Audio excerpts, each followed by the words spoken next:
Good morning and greetings from Northumberland. It's 7 a.m. on the, forgotten the date, on the 8th of October. It's not quite sunrise. It's a slightly damp morning, but it's not raining. And that's the end of the weather report. Today we're continuing in the Gospel to look at Jesus talking about asking God for things in prayer.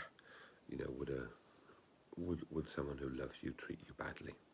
And I think that's an important passage. But I want to stay with the whole thing about prayer for a little bit longer, because I've been thinking about it since yesterday particularly, and the place of prayer in this time of pandemic.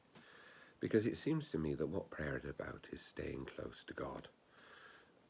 Right early on, I think, when I was talking to you about the place of daily prayer, I read some stuff from Jerusalem in the early centuries, the monk Egeria, who went there and saw the Christians gathering morning and evening at the place of resurrection and praising God, saying psalms and offering praise to God on a daily basis, morning and night. And I reminded us that that's what we're about, offering our lives to God at the beginning of the day, at the ending of the day, and of course during the day as well, because the middle of the day isn't a prayer-free zone. And what it's all about is staying close to God and recognizing that God is always close to us.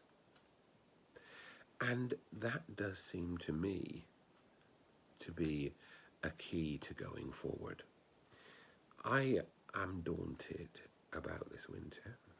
I'm wondering, so we're told that there are going to be new announcements next week about restrictions, and no one's really sure how things are going to go, because even where there are restrictions, the number of infections still seem to be rising and spreading.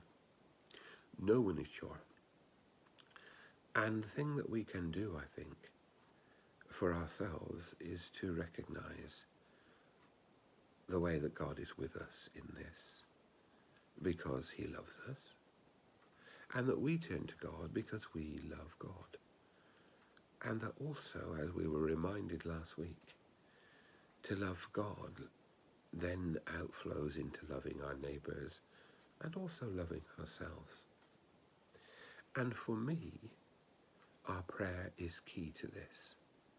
It doesn't have to be this form of prayer, but I think it is important that there is a form of prayer that helps us greet the day, that helps us end the day, and that helps us remember that every part of the day is filled with God's presence and love. Let's keep close to God and recognize how close God is to us. And let us pray for God's blessing today in all that we do.